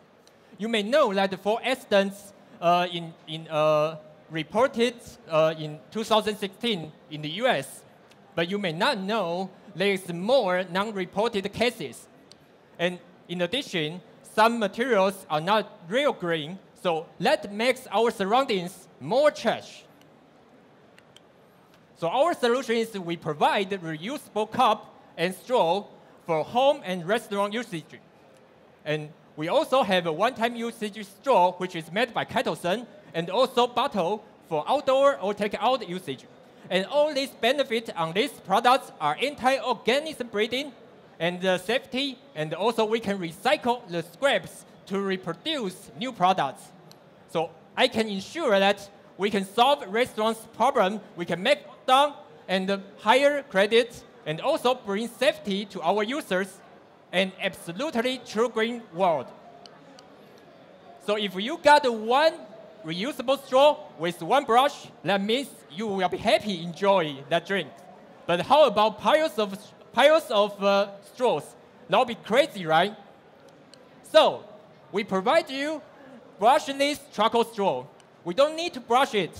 Our product, based on the test of solid contaminants, we test the lipid, non-lipid drinks. You can see that our straws always keep dry and clean the surface. But others is always wet, or some drinks remain. So that's the problem. So in our competitive analysis, you can see that glass is always low safety and low durability. Why? Because it's brittle and the debris is harmful. As for stainless steel, silicon, and bamboo, there's some biohazard or the heavy metal issues. And only titanium and our brushless straw can have high durability and high safety because of our self-cleaning capability. So we also have some SGS and also ANSYS certification, means our product is no heavy metal, 99% antibacterial capability, and also our reusable cups can emit 94% far infrared radiation, which is very critical added value to our product. So now we already have some trial operation. Now we already sold 1,700 straws to 14 restaurants. And now we receive a lot of feedback from customers. It's positive. So as I mentioned at the beginning, what we can do for catering industry, the cost, you can see that for one-time usage straws, there's 5 times more cost than plastic. And if you use general reusable straw, you need the manpower cost, and also the damage rate would increase because you need to spend more time to brush your straw. But if you use our brushless straw like this, then you can save 45% cost at first year, and after 5 years, the sum cost saving would be more. So, in our estimation of 2020 in Taiwan, like the one-time usage straw, the market size would be 0.2 million, and for reusable straw, that would be $6 million, and for reusable cups, that would be $60 million. So we estimate 1% market size for our products. So how to catch that number? We separate our sales strategy into B and to C parts. So for the following 3 years, to B, first we will target the star green restaurants, and then theme restaurants and hotel, and last is the homemade drink stores. And for to C, we target the office workers and family in the first year as our key customer, and later on we will move to gift market and also international distribution. And our operation goal in the following 3 years is production this year, cooperation next year, and international distribution. Now we have 5 members in our team. I'm founder. I'm responsible for product and project. And we have a market analysis salesperson, facility person, and accountant. And Tainan government and E3 are our key partners now. So in briefly summary, charcoal strengths. We catch the good time, the global trend of plastic, right? And good support from our partner. And we have excellent members. Thank you. Is that the product you're holding right now? The straw yeah. Is that? Can you pass to our sure. judges to see the materials? Just enjoy. Yeah, maybe just pass it on. Yeah. Any question from the judges? Tony. When you say it does not need any brushing after use. No need. It's good, but it's very personal because even for myself, if I keep the straw for myself, right? After using it, I still need to brush it for sanity purposes. Okay. Right. So if you are using it as a selling point, I'm not quite sure you can convince the restaurants where a lot of people are gonna share the same straw, right? Oh, okay. I can answer this because as you see that I already sell some straws in restaurant. I got the feedback from customers. They are okay because it's hard for people to accept this kind of new product because there's no need to brush clean. So it's hard to, but I can guarantee I guarantee every customer use my product that this function will keep as long as it can because I did some, it's secret, but I did some surface treatment in the straw. So it keeps, we call it self-cleaning, means it's like some plants, some leaves. If you there's a drop on it, it will go flow through smoothly, like this. And there's no any dust. And you see that I test every drinks I tried. So it's very highly, I have a very high confidence on it. One of our judges tried to see how the material, but they kind of break it. So yeah, it's broken. Yeah. So like, how do you prevent user from breaking it? Because it's kind of you have to try not to do that. Yeah. Yes. Okay. Any questions, Alan? Use mine. It feels like one of the sample has a layer of paint on it. Is there some gloss over paint on it? There is some. I did some cellulose coating. Okay. Cellulose coating. Is that coating natural? It's coating natural. The material is from paper. Like it's a plant. It's the same material as paper. Any questions, Tony? Is there any way you can make it non-black? Because if it's black, we cannot tell whether it's dirty or not. That's a good question because one customer also asked me the same question, and because some customers believe what they see inside the straw, so I can also transfer this technology, transfer this skill, pass to glass. So glass can be also self-cleaning. But you got to come to me and ask this. I have a question because right now the trend is not about using biodegradable straw. It's about not using the straw. So do you have this technology to apply to something like we have to use, like a cup or like a bowl? So you don't have to start with the straw? I'm not so very understand. It's like when I go to Mickey D's, 麦当劳, they don't use the straws anymore. So that's more good for the environmental stuff, right? And so can you apply It's hard this? to say. I believe that it's more challenging, it's more difficult to change the habit of users. I'm trying to keep the same habit to make people more convenient.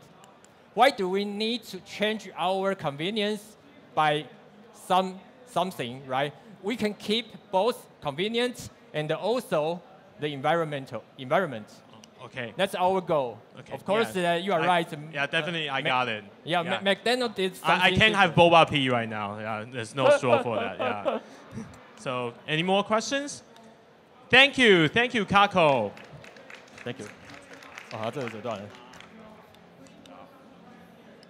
Our next team provides a technology that we all can benefit from. Like when we came here, we don't really know where's a Pi stage, so we kind of need the indoor guidance for that. Our next team is from France. They provide the MapWise, is provide indoor tracking system for us to make us like really chat into it. Like, go ahead. Hi, I'm Mederic, CEO and co-founder at MapWise. MapWise is a software vendor in the smart building area. So we provide a content management platform for buildings and also for events. So basically we do software, especially SaaS software, which means software available as a subscription. We are focused on a very small part of software called indoor mapping. So we provide a tool, a set of components you can use to build new digital services inside buildings. And we believe buildings need open systems. Today we have very closed systems inside buildings. By closed system, I mean you have temperature sensors in most of the part of the building, but it's not possible to retrieve those data because those data are part of a closed system. We think smart building is the next frontier because today we have very few digital services inside buildings. And when we have some digital services, they are very expensive and not very easy to use. There are plenty of fields where you can deploy new digital services inside buildings. We can provide wayfinding systems to provide itineraries to visitors or customers. We can provide workspace management systems to locate the nearest available meeting room, for instance. In many companies, employees waste time looking for an available meeting room. But if you have sensors and if you have a map, it's possible to provide a live data map with those kind of data. And there are other fields such as facility management or asset management. All those features need a content management platform. You need a platform to manage the map of the building and the data you want to display or process on those maps.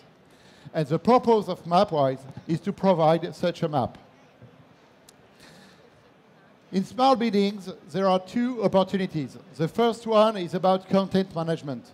It's about providing new interactive services, wayfinding services, for instance, display live data content, and so on. The second part is about data, because a smart building produces data. It produces a lot of data, and you need a platform to process those data to do some business intelligence processes, to provide metrics, to compute key metrics, and to provide dashboards. So our platform allows customers to transform data from raw AutoCAD files to a nice, good-looking floor plans you can deploy on any kind of platform, whether a kiosk, a mobile application, or a web application. It's also possible to display live data, such as counting people, temperature, and so on. And of course, the platform can be integrated with any indoor positioning system to provide the blue dot. From this point of view, we are a neutral vendor, which means we can use Wi-Fi positioning system, Bluetooth positioning system, and so on. We also provide a platform to process the data gathered inside the building. Buildings produce a lot of data, and MapWise can use those data. Here is an example from a conference center.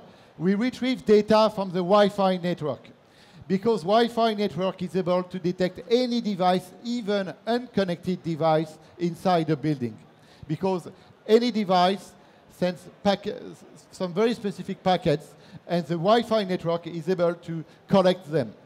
MapWise is on top of the network, and it is able to collect those data and to provide a very accurate way to count people inside building in real time.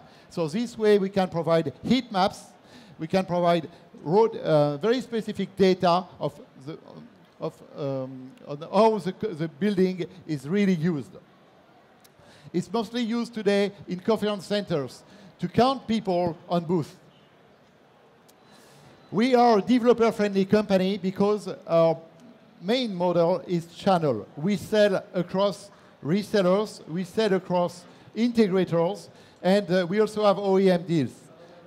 So we provide components, basically SDKs, mobile SDKs, kiosk SDKs, web SDKs. We provide an API to connect Mapwise, to bind Mapwise with any third-party system. It could be a network of sensors, for instance. And we provide the developers all the tools they need to build new digital systems for buildings. Most of the times we provide Mapwise for shopping malls applications, employees application, and so on. We have more than 100 customers worldwide, most of them in Europe and in the United States. We have 4 Fortune 100 companies, customers in the United States. We have hundreds of shopping malls in Europe. And in Asia, we also have customers. Most of them are trade shows. So they use Mapwise to manage the map of trade shows. Thank you. Time is up. So any question from the judges? Tony, do you have anything like to share? So give me an example of how long it takes to for a property owner to fully visualize the building, using your modules or SDK. How long does that take? Give me one example. You mean the onboarding process? Just a few days. It depends on the quality of your maps. So if you have high quality BIM files or AutoCAD files, we are able to process the map very easily. And there is a tool called Studio, which is part of the solution. And thanks to the Mapwise Studio, customers can manage the map themselves. So they don't need a Mapwise team to change data on the floor plan. So basically, it takes from few hours to few days, depending on how many views you want. You can, sometimes you want a view for visitors with only the public parts of the building.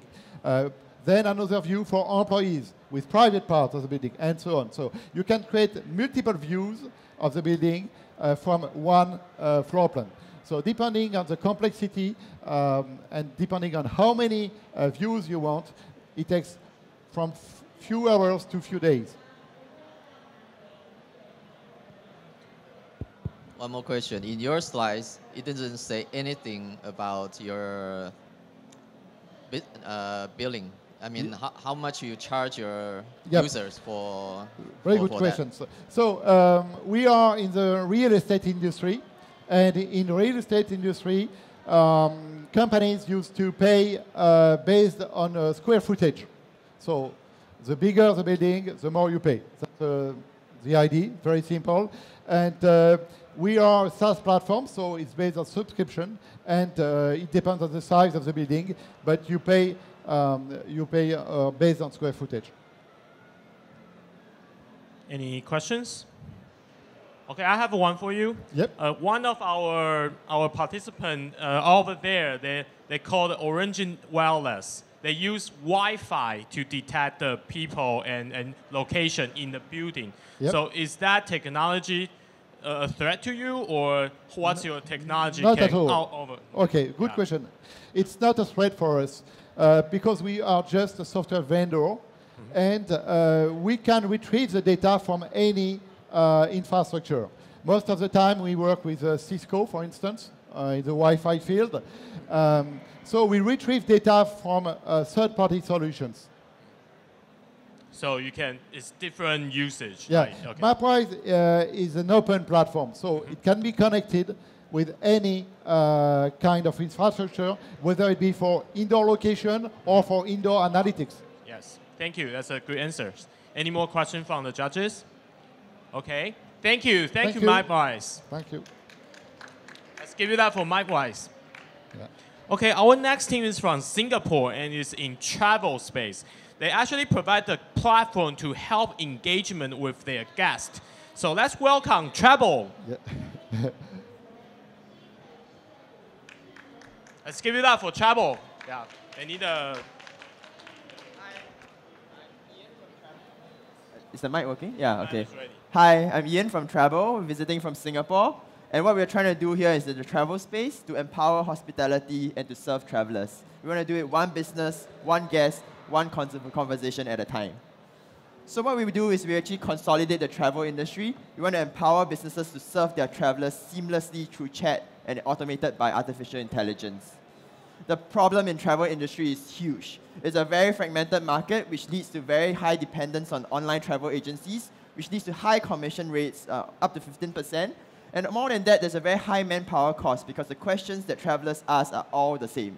I'm visiting from Singapore. I'll probably ask the same question if somebody is visiting from Hong Kong. How do I get to the hotel? How do I find food? Which platforms are here? I don't have Uber in Singapore, but we use Grab. So I think questions that come in from guests are all the same on hotels. You get inquiries, reservations. You get it through Facebook. You get it through their website. You get it through emails. But this is not limited to just hotels alone. Because it's a fragmented market, you see it across attractions, tour packages, tour guides, and all the travelers have exactly the same questions. What we are trying to do is to first automate all these inquiries, reservations, and ticketing through chatbots. And I understand that chatbot technology has been around for quite a bit, so we are in the midst of improving that. But more than that is to be able to let the guests access the travel ecosystem, for them to be able to cross-sell their services. This makes a seamless experience for hotel guests to have also access to the queries of attractions or even the ticketing platforms. So what we do with value to ourselves is actually we make it really easy for businesses, small businesses to onboard on our software as a service platform so that they can acquire travelers through our customers. So it's a B2B2C model. And this will allow us to own a very extensive database of information that we can then help the guests better. This also gives it as a value-added services to some of these small businesses that they would otherwise not have. So for the customer side, which is the businesses, they help them to aggregate a lot of their chat platforms. We do it like a Zendesk intercom model, that they can use any of these platforms and all the customer service support can be done on our platform on one backend. This is then automated by the chatbots that we have built in terms of the intelligence. Our software as a service platform for the small businesses make it really easy for them to onboard. A welcome message, an error message, a template based on the industry that they are. So if it's a hotel or hostel or attraction. And once they have filled up those FAQs, they automatically get a customized chatbot. They can then train it, they can edit the information, and they can even test it to see whether what the guest is getting. The customer service staff then sees all the questions from the customers on one backend, which is our system. And they can also sell things through the bot by creating an inventory and managing inventory on the backend. For small businesses, they come to me and they say, wait, I don't have a website. What chatbot can you put on my website? We created a very simple templated website for them that they automatically just fills up the pictures and they have a website embedded with the chat itself. So it across multiple platforms, it can be on Facebook, can be on a website, it can be emails. But ultimately what we want to do is to help them cut down their manpower costs. So we have done that for small businesses in Singapore. It increases the discovery, increased customer engagement, and guest satisfaction. Our team, myself, I'm Jian Liang, you can call me Ian. I've started the company, this is my second startup, and I was previously in a venture capital. Our CTO has more than 10 years of experience in the AI and machine learning industry. And we have people across different platforms, even a chief storyteller who's a live radio DJ that helps us to understand the conversation experience that is something that's very lacking now. Obviously, we have track records across like competitions and places that we want to be in terms of, like we started off as a Changi Airport Hackathon winner. But more than that, other than the government support that we get, what's most exciting to us is this fully self-check-in hotel that we are launching in July with some of our partners in Singapore. So what we're rolling out is broadcast for them to be able to reach their guests, a concierge, and more importantly, we've integrated with a digital lock solution, Igloo Home in Singapore, so that check-in can be done seamlessly through chat. We allow the guests to be able to communicate amongst themselves, a social experience, and also to even integrate with robots that we have looked into with Panasonic. So this is the hotel that we are building, we are working with. And we're launching in July. So if anybody is visiting Singapore after July, let me know, and we'll see how we can have you experience this hotel. So the market landscape is huge, right? You can say there's so many bot developers in the world, right? What makes you different? I don't think we are a bot developer. We are doing a software as a service platform, like ChatFuel maybe, a bit closer to them. And 20 years ago, you see the advent of a .com bubble. You see website developers coming out. And then you see Wix and Strikingly, platforms that make it easy for you to build websites. What we're trying to do is to make it easy, but not just for anybody that wants to build a chat platform, but specifically to the travel space. And even though there are many travel services and media and online travel agencies out there, we see them more as a complementary service that potentially they can be our customers or even to acquire us further down the line. What we position ourselves is actually much closer to what Intercom and Zendesk as in terms of customer service support platform. So what we're looking for is help to scale into Asia. We are looking to fundraise once our fully self-automated check-in hotel has been launched. Governmental support and the travel and hospitality industry. I'm Ian at travel.co. If you have any questions, feel free to reach me. Thank you. Thank you. So all-in-one solution for travel with a chatbot. So any question from our judges?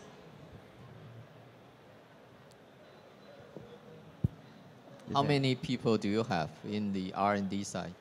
On the R&D side. So I think in terms of the intelligence side, I think that's what you're asking about. We are actually leveraging on some of more established platforms.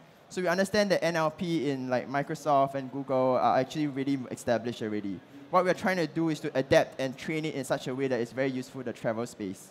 So we actually leverage on like Microsoft Lewis. We layer it with some Q&A makers that we have on our backend. And then we do a system that is proprietary to us in terms of the intelligence. Our R&D side, we currently have 5 developers, and we're led by our CTO based in Singapore. Yeah, so. I think just to add on to that question, I think small startups like ourselves, it's going to be very difficult for us to compete in terms of intelligence.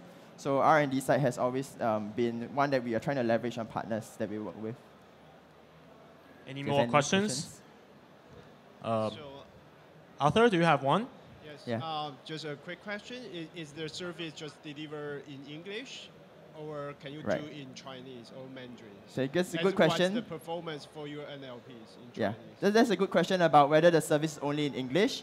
So we have tried our system in English, Mandarin, Bahasa, like Malay, as well as Japanese. So the system can actually run multiple languages. It can be channeled to the different chatbots or intelligence that we have built.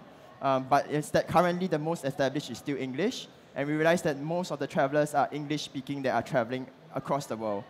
So ultimately, we do have Chinese guests that eventually use our chatbots because actually chatting on English is actually not so difficult, but speaking to English and asking for directions in English is tough. So they all understand, they can read, they can write English, and so chat in English itself has still been our focus, but we can do multiple language. Yeah, but have you tested any results on the Mandarin side? Right. Because that's more difficult part. Right. So in terms of the Mandarin side, in terms of the intelligence that we have built so far, it is definitely more difficult because every word is, so the NLP side is a bit more difficult. So in terms of intelligence-wise, we allow the customer to set their intelligence levels. So 5-star hotels generally say, wait, I don't want you to answer if it's wrong. So they set it like a 10%. If it's anything more than like 90%, lower than 90% accuracy, they don't allow the bot to reply. So it goes to the customer service staff. And I think that itself, it doesn't really increase the job. Ultimately, it's the same amount of work that comes in. But every time they reply, it trains the system. So I think that's what we're trying to do. Definitely, the Chinese intelligence is not as good as the English intelligence in terms of NLP. So. Any more questions? I'm really impressed because like all that in like you have a small engineer team and you put it all together for the platform, booking, AI, chatbot, and all website building in all that system. So I'm really impressed of the platform you are building right now. Right. So any more questions from the judges? If no, then thank you, chatbot. Stephen. So you start in Singapore. What is the total serviceable market for you? Right. Yeah, your total addressable versus serviceable market. Right. what was the market size? So yeah, in Singapore alone, it's going to be a very small market. It's much smaller than, say, in Tokyo. So Tokyo was our second market. In Singapore alone, our total addressable market was about 100 mil. So it's very small for the hospitality and travel space. We were targeting only at hotels at the very early stage. Now that we are expanded into travel, like hospitality in terms of attractions and tour packages, it actually increased to about 300 plus mil. Right, so 300 or 100 mil, meaning the software, people will pay $100 million per year. Your total market will pay $100 million for your type of product. Is that what you mean? Yes. So what we believe is that every business will eventually shift towards, every business now has a website. Every business now wants an app. We believe that the shift will be towards chat. So if every business has a chat platform, then potentially our project size currently are about 100 to 200,000 a project for a bigger hotel size. Yeah. Thank you. Thank you, Travel. Our next team is from Taiwan. It's really focusing on security and safety. I believe they provide both hardware and software solution. Let's welcome Bovia. Hello everyone. We are Bovia, a company focusing on smart city and smart security. We spin off from E3 in 2015. We provide cloud and mobile video solution for those top-level law enforcement agency. The company has been established in 3 years and a half. In this period of time, we have successfully built 14 sites, accumulating 42,000 users, with a permeability of 62% in Taiwan. Our users include our National Police Agency, Singapore Police Force, National Security Bureau, and Investigation Bureau in Taiwan. So how do we do that? What kind of problem do we solve?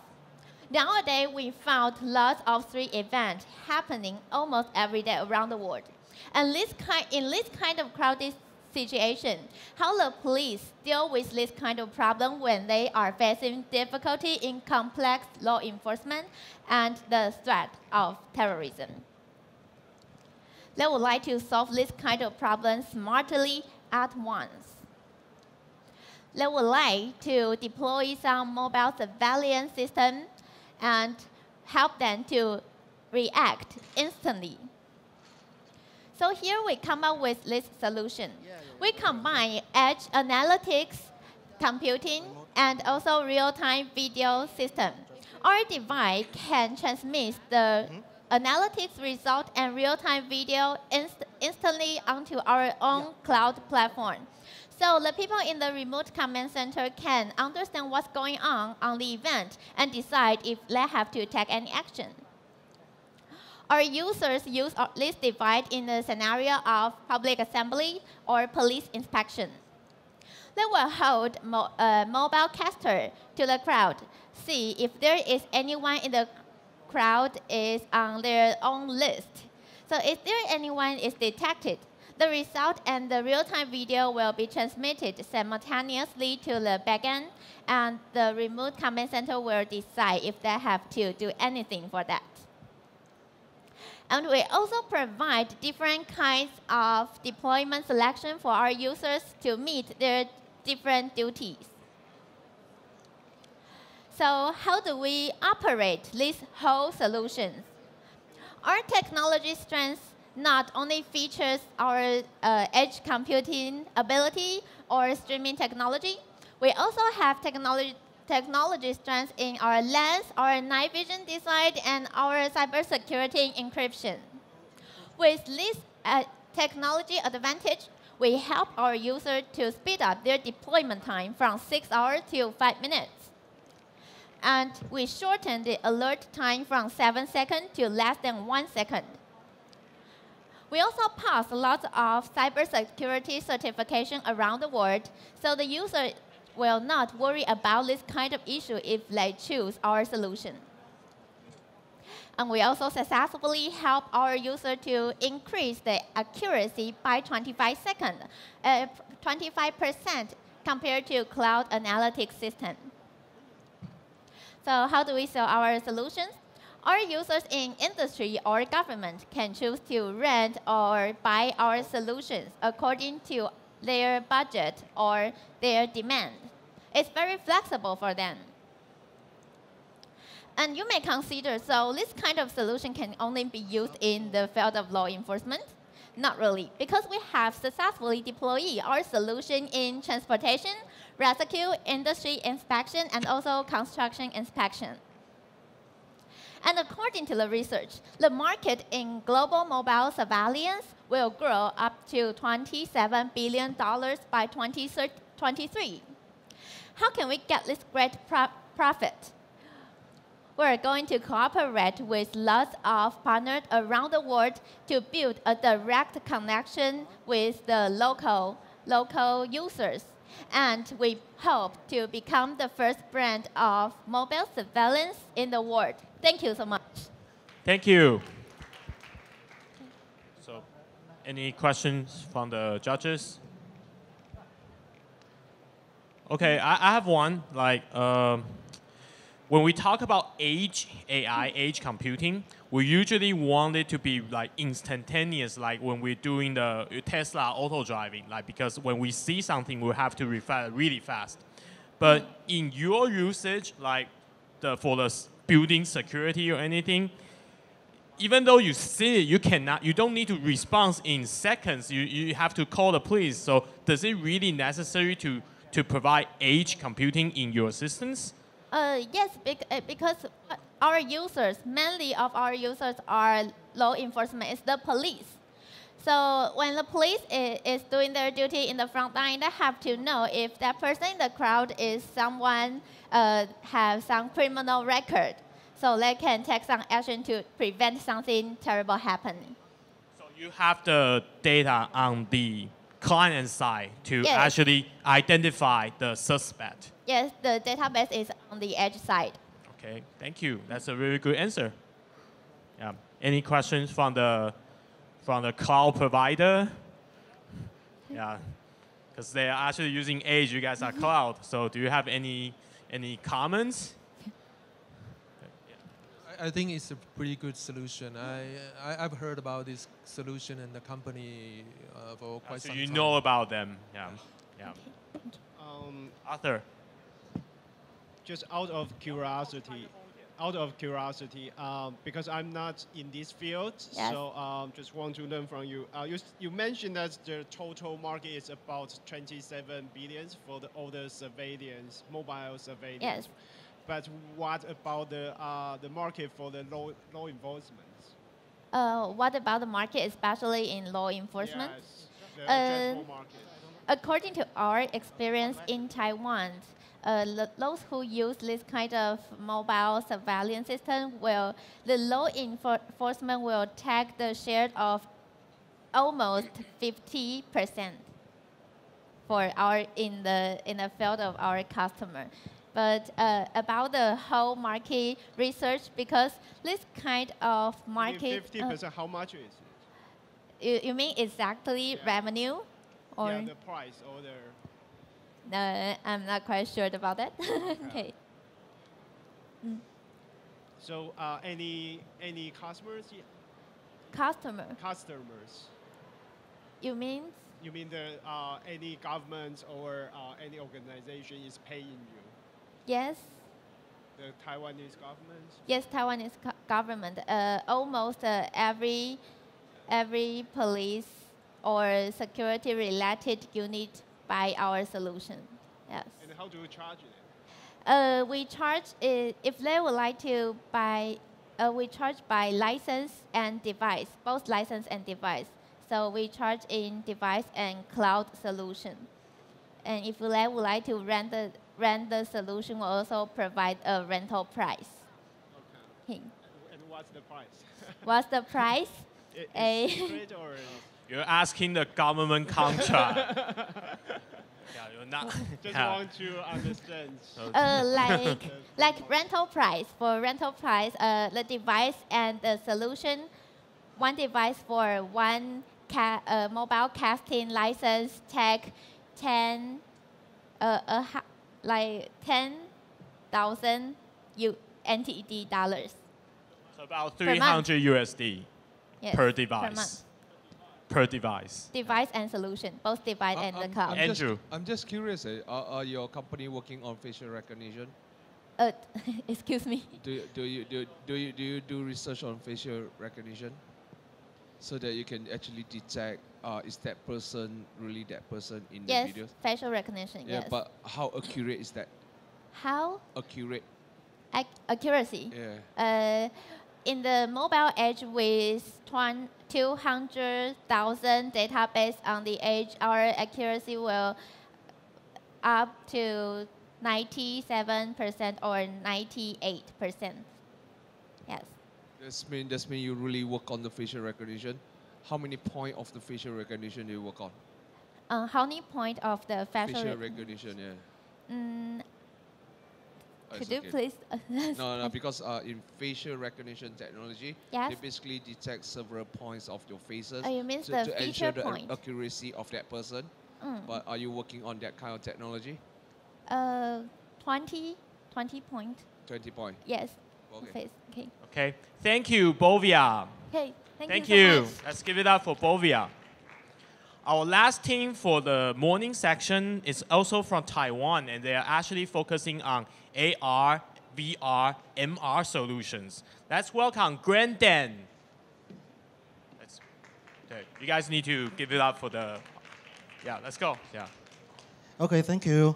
I'm Sebastian, and the Magicast was the mixed reality edge computing data platform. And we can show you some statistics from Goldman and IDC. And the market trend for the recent years is very fast increasing. And we can see the CAGR number is very high in the right, okay? And absolutely right, we did is AR to the business. And Magicast did is the FPGA edge computing data. And we provide our customer to the total solution from the algorithm to the software and from the API to the solutions. Right now, we have burned the algorithm from the IP core, include the DNN, the augmented reality, and the SLAM. And right now, compared with the mobile devices, the algorithm efficiency is much higher than the mobile phone from CPU. It's 50 to 200 times. We can see from the yellow one. That name is DepthSpring, compared with Snapdragon 660. And the perception data we call the edge computing data right now, and we use the RGBD sensor and to collection the data from the computer visions, and we also use time-of-flight sensors arrow to collection the data from the distance, and also from the IMU sensors for the hand gesture. Okay, and also we can supply some APIs from the sensors of pressure and for TOVC from different scenarios. And we can see these demos, the reality and the 3D digital twins, and it's wonderful combinations in your near-eye display. That is use the DNN IP core and the recognition IP core and the SLAM IP core.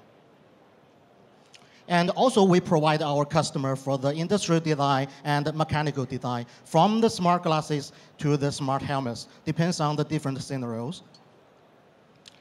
And Magicast have another business from the open platform.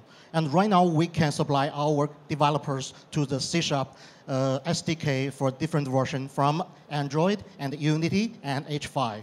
Right now, we have collaborated for over 50 global developers right now. And we are the official provider for the SDK from Baidu AR, NetEase AR, and Jingdong AR right now. And we can see some scenarios right now. This is some of the digital twins customer, which is the aircraft engine. We can see more digital twins information from the GUI and from the model. And also we can see if you are architecture designers, you can see more details from the digital twins, the modeling. And we can see this demo, it's a green building system. You can see the more details from the GUI. And if you are architecture in the scenario, you can see more and help you to freedom your two hands to increasing your efficiency. And also you can choose different floors and you can choose different functions.